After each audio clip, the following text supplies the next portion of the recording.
और रेलवे दोनों के एग्जाम के लिए बहुत ज़्यादा इंपॉर्टेंट है। एसएससी और रेलवे हमेशा पूछे जाते हैं इस चैप्टर से। ऑक्सीडेशन एंड रिडक्शन और एसिड एंड बेस चैप्टर से क्वेश्चन लिया गया है। टॉप 60 क्वेश्चन लिया गया है जो आपको बहुत ज़्यादा इंपॉर्टेंट है। हम फर्स्ट क्वेश्चन की ओर चर्चा करते हैं। इलेक्ट्रॉन त्यागने की प्रवृत्ति क्या कहलाती है? ऑप्शन ए है ऑक्सीकरण, ऑप्शन बी है अपकरण, ऑप्शन सी है उत्प्रेरण, ऑप्शन डी है अभिप्रेरण। तो इलेक्ट्रॉन त्यागने की प्रवृत्ति क्या कहलाती है? ऑप्शन ए मेरा सही जवाब हो जाएगा, ऑक्सीकरण। इलेक्ट्रॉन त्यागने की प्रवृत्ति हमारा ऑक्सीकरण कहलाता है। नेक्स्ट क्वेश्चन की ओर हम चलते हैं। इलेक्ट्रॉन ग्रहण करने की प्रवृत्ति क्या कहलाती है? पिछले क्वेश्चन में था इलेक्ट्रॉन त्याग करने की प्रवृत्ति क्या कहलाती है, और इस टाइप दूसरा क्वेश्चन में है इलेक्ट्रॉन ग्रहण करने की प्रवृत्ति क्या कहलाती है। तो इलेक्ट्रॉन ग्रहण करने की प्रवृत्ति क्या कहलाती है? ऑप्शन ए ऑक्सीकरण, ऑप्शन बी है अपकरण, ऑप्शन सी है उत्प्रेरण, ऑप्शन डी है अभिप्रेरण। तो इलेक्ट्रॉन ग्रहण करने की प्रवृत्ति अपकरण कहलाती है। ऑप्शन नंबर बी मेरा सही जवाब हो जाएगा। नेक्स्ट क्वेश्चन की ओर हम चलते हैं। विद्युत धनात्मक तत्वों से संयोग करने की क्रिया को क्या कहते हैं? थर्ड नंबर क्वेश्चन बहुत ज्यादा इंपॉर्टेंट है। वीवीआई मान लीजिए इस क्वेश्चन को दिया हुआ है, विद्युत धनात्मक तत्वों से संयोग करने की क्रिया को क्या कहा जाता है? ऑप्शन ए है ऑक्सीकरण, ऑप्शन बी है अपकरण, ऑप्शन सी है दहन, ऑप्शन डी है भंजन। तो विद्युत धनात्मक तत्वों से संयोग करने की क्रिया अपकरण कहलाती है। धनात्मक से अपकरण, ये याद रखना है। नेक्स्ट क्वेश्चन की ओर हम चलते हैं। विद्युत ऋणात्मक तत्वों से या समूहों से संयोग करने की क्रिया को क्या कहलाते हैं? तो विद्युत धनात्मक से हम पिछले क्वेश्चन में देख चुके हैं। इस अभी क्वेश्चन में आया है विद्युत ऋणात्मक।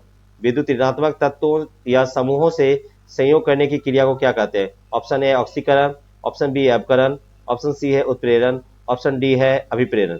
तो विद्युत ऋणात्मक तत्वों से संयोग करने की क्रिया ऑक्सीकरण कहलाता है। नेक्स्ट क्वेश्चन की ओर हम चलते हैं। ऑक्सीकरण वह प्रक्रिया है जिसमें तत्वों की संयोजकता क्या होती है? तत्वों की संयोजकता पर क्या प्रभाव पड़ता है?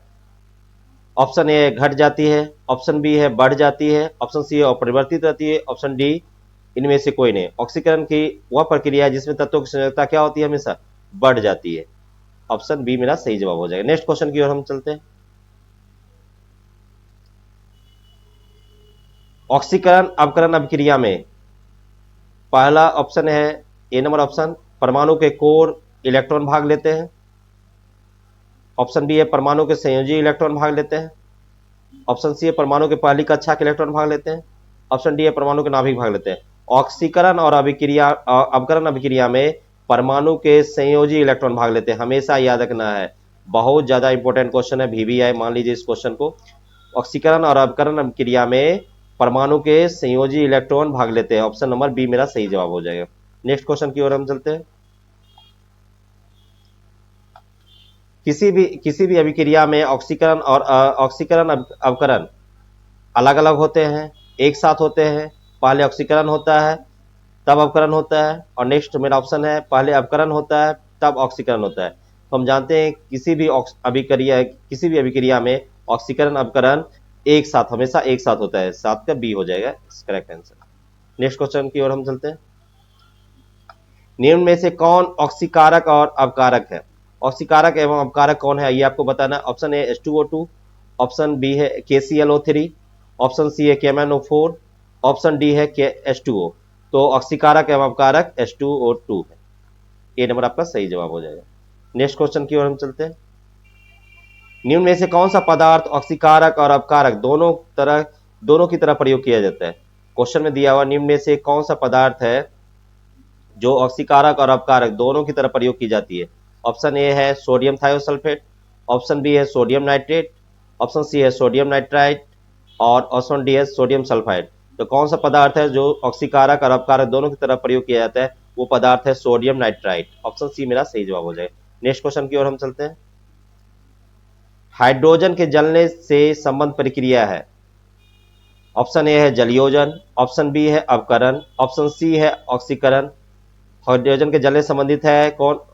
ए नंबर ऑप्शन है जलयोजन, बी नंबर ऑप्शन अपकरण, ऑप्शन सी है ऑक्सीकरण, ऑप्शन डी है हाइड्रोजनीकरण।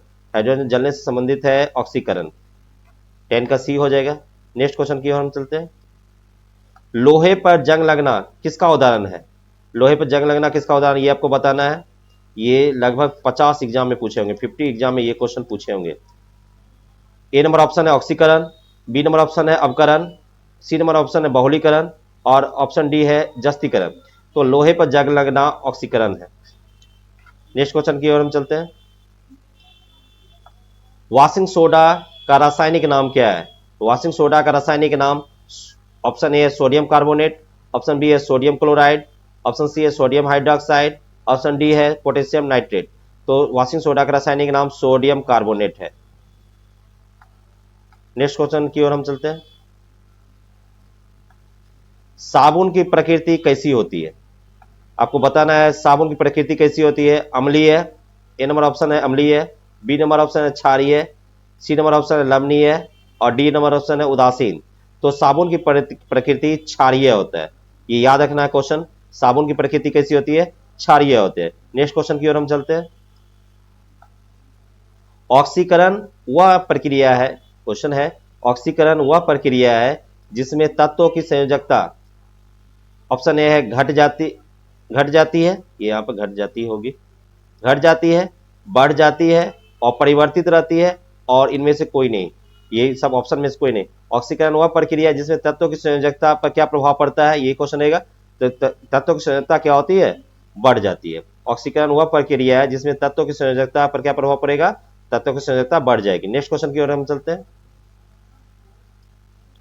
अम्ल वह पदार्थ है जो इलेक्ट्रॉन को ग्रहण करता है, इलेक्ट्रॉन प्रदान करता है, प्रोटॉन देता है और OH आयन देता है। तो अम्ल वह पदार्थ है जो प्रोटॉन देता है, सी नंबर ऑप्शन हो जाएगा। नेक्स्ट क्वेश्चन की ओर चर्चा करते हैं। क्षार वह पदार्थ है, ऑप्शन ए क्षार वह पदार्थ है जो प्रोटॉन देता है, ऑप्शन बी है प्रोटॉन ग्रहण करता है, ऑप्शन सी है इलेक्ट्रॉन देता है, ऑप्शन डी इलेक्ट्रॉन युग्म ग्रहण करता है। तो क्षार वह पदार्थ है जो प्रोटॉन ग्रहण करता है, ऑप्शन बी आपका होगा ये आंसर। क्षार वह पदार्थ है जो प्रोटॉन क्या करता है? ग्रहण करता है। तो ऑप्शन बी हमेशा याद रखना है। Next question. अम्ल और भस्म, नेक्स्ट क्वेश्चन है अम्ल और भस्म अभिक्रिया करके बनाते हैं। अम्ल और भस्म जो है अभिक्रिया करके क्या बनाएगा, ये आपको पूछा गया है। ऑप्शन ए है अम्ल, ऑप्शन बी है लवण और ऑप्शन सी है ईस्टर, ऑप्शन डी है अल्कोहल। अम्ल और भस्म अभिक्रिया करके लवण बनाएगा, ऑप्शन बी आपका करेक्ट आंसर हो जाएगा। नेक्स्ट क्वेश्चन की ओर हम चर्चा करते हैं। उदासीन क्रिया में बनता है, उदासीन क्रिया में क्या बनता है, ये आपको बताना है। ऑप्शन ए है अम्ल, ऑप्शन बी है भस्म, ऑप्शन सी है लवण, ऑप्शन डी है लवण और जल। तो उदासीन क्रिया में लवण और जल बनता है। नेक्स्ट क्वेश्चन की ओर हम चर्चा करते हैं। अम्ल और भस्म के परीक्षण के लिए किसका प्रयोग किया जाता है? अम्ल और भस्म का जो परीक्षण किया जाता है वो इसमें से किसका प्रयोग किया जाता है? ऑप्शन ए है लिटमस पत्र, ऑप्शन बी है कोबाल्ट पत्र, ऑप्शन सी है अमोनिया पत्र, ऑप्शन डी है इनमें से कोई नहीं। तो अम्ल और भस्म के परीक्षण के लिए हमेशा लिटमस पत्र का प्रयोग किया जाता है, ऑप्शन नंबर ए मेरा सही जवाब हो जाएगा। नेक्स्ट क्वेश्चन की ओर हम चर्चा करते हैं। नीले लिटमस पत्र को लाल कर देता है, नीले लिटमस क्वेश्चन में दिया हुआ है 20 नंबर क्वेश्चन में, नीले लिटमस पत्र को लाल कर देता है। ऑप्शन ए है अम्ल, ऑप्शन बी है क्षार, ऑप्शन सी है लवण, ऑप्शन डी इनमें से कोई नहीं। नीले लिटमस को लाल अम्ल कर देता है, ऑप्शन नंबर ए मेरा सही जवाब हो जाएगा। नेक्स्ट क्वेश्चन की ओर हम चर्चा करते हैं। लाल लिटमस पत्र को नीला कर देता है, लाल को नीला कौन कर देता है? ये दोनों क्वेश्चन में बहुत ज्यादा कंफ्यूजन है, इसलिए ध्यान से देना है। लाल लिटमस पत्र को कौन नीला कर देता है? ऑप्शन ए है अम्ल, ऑप्शन बी है क्षार, ऑप्शन बी सी है लवण और ऑप्शन डी है इनमें से कोई नहीं। तो लाल लिटमस को नीला क्षार कर देता है, बी नंबर में सही जवाब हो जाएगा। नेक्स्ट क्वेश्चन की हम चर्चा करते हैं। जल में घुलनशील भस्म को क्या कहते हैं? जो भस्म जल में घुल जाता है उसे क्या कहा जाता है? ऑप्शन ए है अम्ल, ऑप्शन बी है क्षार, ऑप्शन सी है लवण, ऑप्शन डी है इनमें से कोई नहीं। जो जल में घुलनशील हो उसे उस भस्म को क्षार कहा जाता है, बी नंबर ऑप्शन हो जाएगा मेरा। नेक्स्ट क्वेश्चन की ओर हम चर्चा करते हैं। सभी अम्ल जल में घुलकर प्रदान करते हैं, क्या प्रदान करते हैं? OH minus ion, H plus ion, electron और न्यूट्रॉन। तो सभी अम्ल जल में घुलकर, आपको पता होना चाहिए हमेशा H प्लस आयन का निर्माण करते हैं। तो ऑप्शन नंबर बी मेरा सही जवाब हो जाएगा। नेक्स्ट क्वेश्चन की ओर हम चर्चा करते हैं। भस्मों का स्वाद कैसा होता है? भस्म का स्वाद कैसा होता है ये आपको बताना है। ऑप्शन ए है खारा, ऑप्शन बी है खट्टा, ऑप्शन सी है स्वादहीन और ऑप्शन डी। दो ऑप्शन एक साथ हो गया। तो ऑप्शन भस्मों का स्वाद कैसा होता है ये आपको बताना है। तो भस्मा का स्वाद खारा होता है। Next question. नेक्स्ट क्वेश्चन की ओर हम चर्चा करते हैं। भस्मों के जलीय घोल में कौन सा आयन होता है? भस्मों के जलीय घोल में कौन सा आयन होता है ये आपको बताना है। ऑप्शन ए है H plus ion, option B है H minus ion, option C है OH minus ion, option D है OH प्लस आयन। तो भस्मों के जलीय घोल में OH माइनस आयन होता है, ये याद रखना है। भस्मों के जलीय घोल में OH माइनस आयन होता है, ये हमेशा याद रखना। ये एक बहुत ज्यादा इंपॉर्टेंट क्वेश्चन है। नेक्स्ट क्वेश्चन पे हम चर्चा करते हैं। सभी लवण होते हैं, सभी लवण क्या होते हैं? ऑप्शन ए है वैद्युत अनपघट्य, बी नंबर ऑप्शन है वैद्युत अपघट्य, सी नंबर है स्थायी अपघट्य और डी नंबर है उदासीन। सभी लवण वैद्युत अपघट्य होते हैं, बी नंबर मेरा सही जवाब हो जाएगा। नेक्स्ट क्वेश्चन की ओर हम चर्चा करते हैं। पीएच मान का निर्धारण किसने किया? पीएच मान का निर्धारण कौन किया था ये आपको बताना है। तो ये क्वेश्चन बहुत ज़्यादा रेलवे में पूछा गया है, रेलवे में कई बार ये क्वेश्चन को पूछा गया है, इसलिए ध्यान रखना है इसको। पीएच मान का निर्धारण किसने किया था? ऑप्शन ए है लेबोजियर, ऑप्शन बी है प्रिस्टले, ऑप्शन सी है केवेंडिश, ऑप्शन डी है सोरेनसन। तो पीएच मान का निर्धारण सोरेनसन ने किया था, ये याद रखना है। नेक्स्ट क्वेश्चन की ओर हम चर्चा करेंगे। शुद्ध जल में हाइड्रोजन आयन सांद्रण का मान कितना होता है? शुद्ध जल में हाइड्रोजन आयन सांद्रण का मान क्या होता है? ऑप्शन ए है 10⁻⁻⁷, ऑप्शन बी है 10⁻⁻5, ऑप्शन सी है 10⁻⁻10, ऑप्शन डी है 10⁻⁻14। तो शुद्ध जल में हाइड्रोजन आयन सांद्रण का मान 10⁻⁻7 आयन होता है। नेक्स्ट क्वेश्चन की ओर हम चर्चा करते हैं। अम्लीय घोल का पीएच मान क्या होता है? अम्लीय घोल का पीएच मान क्या क्या होता है ये आपको बताना है। ऑप्शन ए है 7, ऑप्शन बी है 7 से कम, ऑप्शन सी है 7 से अधिक, ऑप्शन डी है इनमें से कोई नहीं। तो अम्लीय घोल का पीएच मान क्या होना चाहिए? 7 से कम होना चाहिए। अम्लीय घोल का पीएच मान हमेशा याद रखिएगा 7 से कम। अम्लीय घोल का पीएच मान हमेशा 7 से कम होना चाहिए। नेक्स्ट क्वेश्चन की ओर हम चर्चा करते हैं। क्षारीय घोल का पीएच मान होता है, अम्लीय का पता ही है 7 से कम होना चाहिए, और क्षारीय का पूछ रहा है। क्षारीय ऑप्शन ए है 7 से कम, ऑप्शन बी है 7 से अधिक, ऑप्शन सी है 0, ऑप्शन डी है इनमें से कोई नहीं। क्षारीय घोल का मान हमेशा 7 से अधिक होना चाहिए। अम्लीय का याद रखना, अम्लीय घोल का मान 7 से कम होगा, अम्लीय घोल का मान 7 से कम, जबकि क्षारीय क्षारीय घोल का मान क्षारीय घोल का मान कितना होना चाहिए? 7 से अधिक होना चाहिए, ये हमेशा ध्यान रखना। 7 से अधिक होगा तो वो घोल कौन सा होगा? क्षारीय होगा। जिसका पीएच मान क्या होना चाहिए? 7 से अधिक होगा तो वह घोल 7 से अधिक होगा तो वह कौन कैसा होगा? क्षारीय होगा, ये ध्यान रखना। नेक्स्ट क्वेश्चन की ओर हम चर्चा करते हैं। उदासीन घोल का पीएच मान क्या होता है? उदासीन घोल का पीएच मान क्या होता है? ऑप्शन ए है 7 से कम, ऑप्शन बी है 7 से अधिक, ऑप्शन सी है 0, ऑप्शन डी है 7। उदासीन घोल का मान 7 होता है या 7 के बराबर होता है, ये याद रखना है। उदासीन घोल का मान 7 होता है या 7 के बराबर होता है। नेक्स्ट क्वेश्चन की ओर हम चर्चा करते हैं।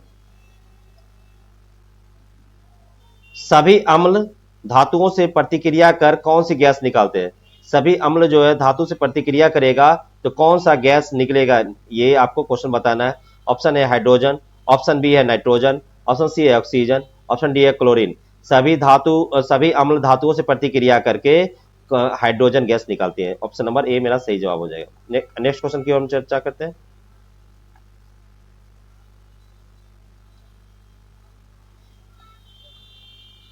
किसी एक सामान्य व्यक्ति के रक्त का पीएच स्तर क्या होता है? रक्त का पीएच मान क्या होता है? ये ऐसा भी क्वेश्चन पूछ दिया जाएगा, सेम क्वेश्चन है। तो देखिए 4.5 से 5.5 के बीच, 6.45 से 6.55 तक, 7.35 से 7.45 तक, 8.25 से 8.35 तक। तो सामान्य व्यक्ति के रक्त का पीएच मान 7.35 से 7.45 तक होना चाहिए। ऑप्शन नंबर सी मेरा सही जवाब हो जाएगा। नेक्स्ट क्वेश्चन की ओर हम चर्चा करते हैं। दूध का पीएच मान कितना होता है? दूध, ये बहुत ज्यादा इंपॉर्टेंट है, बी है, बीबी है, मान लीजिए इस क्वेश्चन को। दूध का पीएच मान कितना होता है? ऑप्शन ए है 6.1, ऑप्शन बी है 6.6, ऑप्शन बी सी है 7.4, ऑप्शन डी है 8.0। तो दूध का पीएच मान 6.6 होता है। नेक्स्ट क्वेश्चन की ओर हम चर्चा करते हैं। जो लवण अम्लीय हाइड्रोजन परमाणु या हाइड्रोक्सिल आयन से मुक्त हो रहते हैं क्या कहलाते हैं? क्वेश्चन बहुत ही इंपॉर्टेंट है। जो लवण अम्लीय हाइड्रोजन परमाणु या हाइड्रोक्सिल आयन से मुक्त होते रहते हैं उसे क्या कहा जाता है? ऑप्शन ए है सामान्य लवण, ऑप्शन बी है अम्ल लवण, ऑप्शन सी है भास्मिक लवण, ऑप्शन डी है मिश्रित लवण। जो लवण अम्लीय हाइड्रोजन परमाणु या हाइड्रोक्सिल आयन से मुक्त होते हैं वो कहलाते हैं सामान्य लवण। आपका ऑप्शन नंबर ए सही जवाब हो जाएगा। नेक्स्ट क्वेश्चन पे हम चलते हैं। एक अम्ल और क्षार के बीच होने वाली अभिक्रिया को कहते हैं। एक अम्ल और क्षार के बीच जो अभिक्रिया होती है उसको क्या कहा जाता है, ये आपको बताना है। ऑप्शन ए अपचयन, ऑप्शन बी है क्रिस्टलीकरण, ऑप्शन सी है उदासीकरण, ऑप्शन डी है ऊर्ध्वपातन। अम्ल और क्षार के बीच अभिक्रिया को उदासीकरण कहते हैं। सी नंबर आपका सही जवाब हो जाएगा। नेक्स्ट क्वेश्चन की ओर हम चलते हैं। निम्न में से सबसे प्रबल अम्ल है, सबसे प्रबल अम्ल कौन है? ऑप्शन ए है एसिटिक अम्ल, ऑप्शन बी है मोनोक्लोरो एसिटिक अम्ल, ऑप्शन सी है डाइक्लोरो एसिटिक अम्ल, और ऑप्शन डी है ट्राइक्लोरो एसिटिक अम्ल। तो सबसे प्रबल अम्ल माना जाता है ट्राइक्लोरो एसिटिक अम्ल। इन ये सब में जो है सबसे ज्यादा प्रबल माना जाएगा ट्राइक्लोरो एसिटिक अम्ल। नेक्स्ट क्वेश्चन हम चर्चा करते हैं। निम्न में से कौन सा तत्व सभी अम्लों में पाया जाता है? कौन सा तत्व होगा जो सभी अम्ल में पाया जाएगा? तो ऑप्शन ए है हाइड्रोजन, ऑप्शन बी है नाइट्रोजन, ऑप्शन सी है ऑक्सीजन, ऑप्शन डी है सल्फर। सभी अम्लों में पाए जाने वाला तत्व है हाइड्रोजन। आपका ए नंबर सही जवाब हो जाएगा। नेक्स्ट क्वेश्चन पे हम चर्चा करते हैं। निम्न में से किसे कार्बोलिक अम्ल के रूप में जानते हैं? कार्बोलिक अम्ल किसे कहा जाता है या कार्बोलिक अम्ल के रूप में किसे हम जानते हैं, ये ऐसा क्वेश्चन है। ऑप्शन ए है फिनॉल, ऑप्शन बी है एथेनॉल, ऑप्शन डी है सी है एसिटिक अम्ल, ऑप्शन डी है ऑक्जेलिक अम्ल। तो कार्बोलिक अम्ल के रूप में हम फिनॉल को जानते हैं। ए नंबर मेरा सही जवाब हो जाएगा। नेक्स्ट क्वेश्चन पर हम चर्चा करते हैं। अमोनियम क्लोराइड एक अम्लीय लवण है क्योंकि यह डैश लवण है। अमोनियम क्लोराइड एक अम्लीय लवण है क्योंकि यह डैश का लवण है। किसका लवण है? अमोनियम क्लोराइड एक अम्लीय लवण।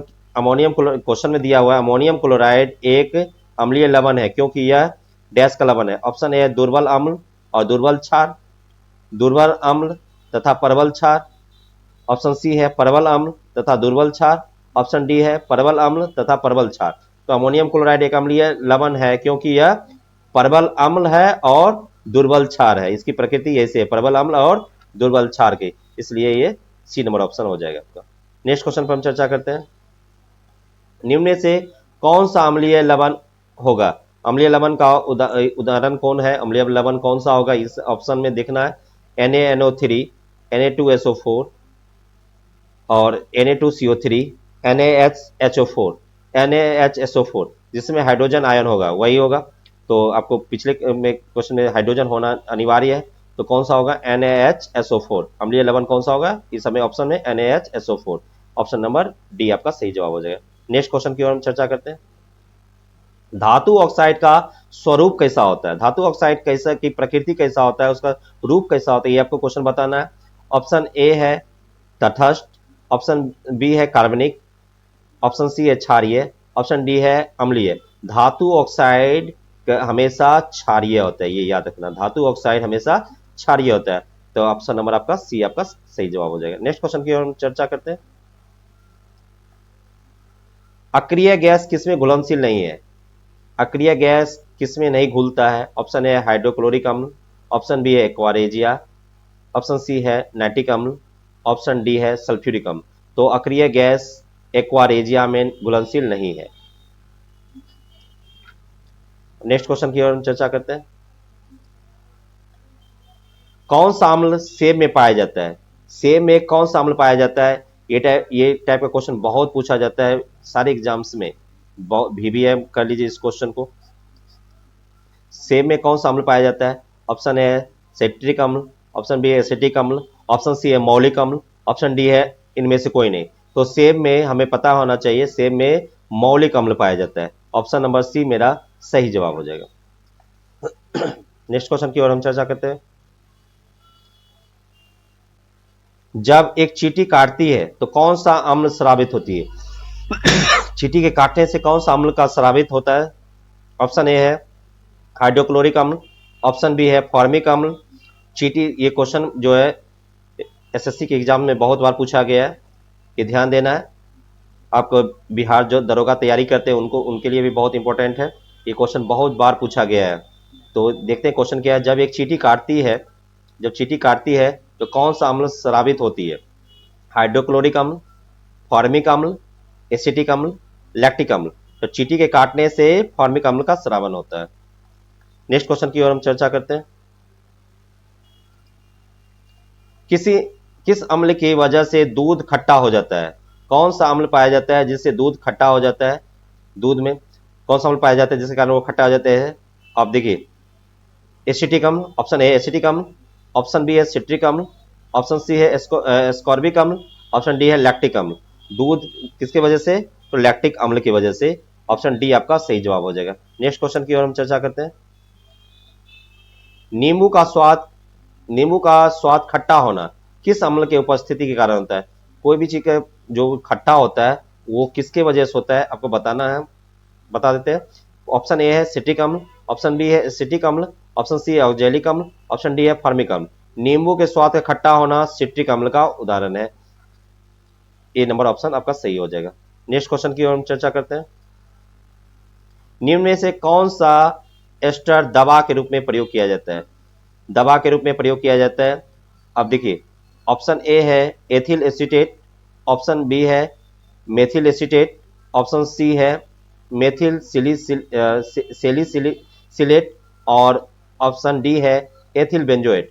तो दवा के रूप में आपका प्रयोग किया जाता है मेथिल सेलिसिलेट, जिसे आपको ये याद रखना होगा। दर्द निवारक जितने भी दवा बनाया जाती है, दर्द निवारक के रूप में किसका प्रयोग किया जाता है? दर्द निवारक के रूप में, दर्द निवारक के रूप में हमें क्या, किसका? दर्द निवारक के रूप में मेथिल सेलिसिलेट का प्रयोग किया जाता है। Next question, next number question में है, वह क्षार जिसका प्रयोग अम्लनाशक के रूप में किया जाता है। अम्लनाशक के रूप में किसका प्रयोग किया जाता है? किस क्षार का प्रयोग किया जाता है? ऑप्शन ए है कैल्शियम हाइड्रोक्साइड, ऑप्शन बी है बेरियम हाइड्रोक्साइड, ऑप्शन सी है मैग्नीशियम हाइड्रोक्साइड, ऑप्शन डी है सिल्वर हाइड्रोक्साइड। तो हमें याद पता होना चाहिए कि आपका वह क्षार जिसका प्रयोग अम्लनाशक के रूप में किया जाता है वह है मैग्नीशियम हाइड्रोक्साइड। वह क्षार जिसका अम्लनाशक के रूप में प्रयोग किया जाता है वह कौन है? Magnesium hydroxide. नेक्स्ट क्वेश्चन की हम चर्चा करते हैं। अम्लनाशक की प्रकृति होती है, अम्लनाशक की प्रकृति कैसी होती है? ऑप्शन ए है अम्लीय, ऑप्शन बी है क्षारीय, ऑप्शन सी है उदासीन, ऑप्शन डी है उच्च अम्लीय। तो अम्लनाशक की प्रकृति कैसी होती है? अम्लनाशक की प्रकृति क्षारीय होता है। ऑप्शन बी मेरा सही जवाब हो जाए। नेक्स्ट क्वेश्चन की ओर हम चर्चा करते हैं। टमाटर में कौन सी अम्ल पाई जाती है? टमाटर में कौन सा अम्ल पाया जाता है ये आपको बताना है। Option A oxalic, option B है टार्टरिक, ऑप्शन सी है मौलिक, ऑप्शन डी है साइट्रिक। तो टमाटर में कौन सा अम्ल पाया जाता है? टमाटर में ऑक्जेलिक अम्ल पाया जाता है, ऑक्जेलिक। ऑप्शन नंबर मेरा ए आपका सही जवाब हो जाएगा। नेक्स्ट क्वेश्चन की ओर हम चर्चा करते हैं। पालक में कौन से अम्ल पाई जाती है? Option A oxalic, option B है टार्टरिक, ऑप्शन सी है मौलिक, ऑप्शन डी है साइट्रिक। तो पालक में भी ऑक्जेलिक अम्ल प्रयोग किया जाता पाई जाती है। नेक्स्ट क्वेश्चन, इमली में कौन सी अम्ल पाई जाती है? इमली में कौन सी अम्ल पाई जाती है? Option A oxalic, option B है टार्टरिक, ऑप्शन सी है मौलिक और ऑप्शन डी है साइट्रिक। तो इमली में टार्टरिक अम्ल पाए जाते हैं, ये याद रखना, इमली में टार्टरिक अम्ल पाया जाता है। बी नंबर ऑप्शन आपका सही जवाब हो जाएगा। नेक्स्ट क्वेश्चन की ओर हम चर्चा करते हैं। अंगूर में कौन सी अम्ल पाई जाती है? Option A oxalic, option B है टार्टरिक अम्ल, ऑप्शन सी है मौलिक अम्ल, ऑप्शन डी है साइट्रिक अम्ल। तो अंगूर में कौन सी पाई जाती है? टार्टरिक अम्ल पाई जाती है। बी नंबर आपका सही जवाब हो जाएगा। नेक्स्ट क्वेश्चन की ओर हम चर्चा करते हैं। आम में कौन सी अम्ल पाई जाती है?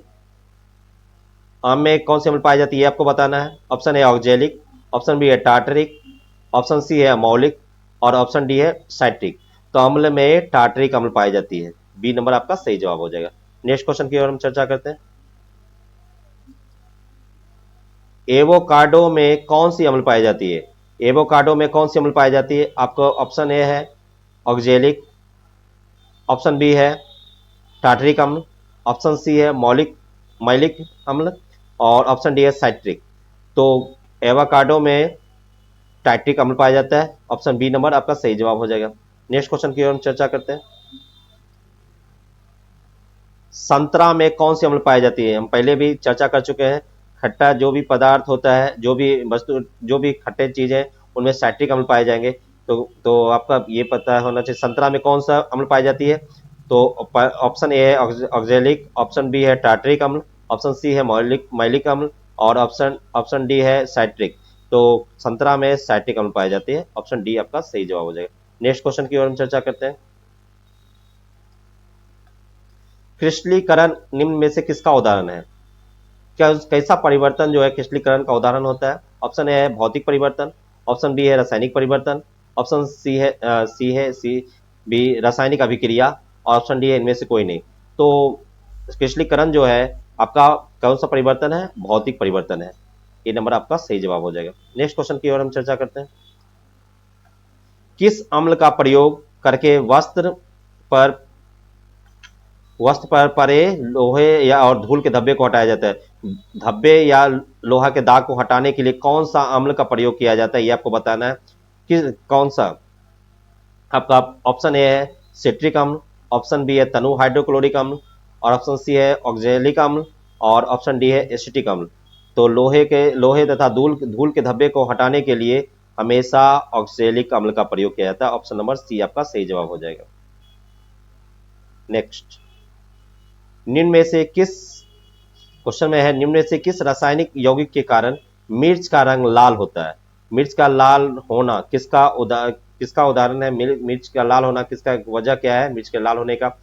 पहला ऑप्शन है cerium sulphate, B number option है सेरियम हाइड्रोक्साइड और सी नंबर है कैप्सेइसिन और डी नंबर है एलिसिन। तो आपका मिर्च का लाल होना कैप्सेइसिन का वजह है कैप्सेइसिन। तो सी नंबर आपका सही जवाब हो जाएगा। आपका टॉप 60 क्वेश्चन करा दिया गया है एसिड एंड बेस चैप्टर से और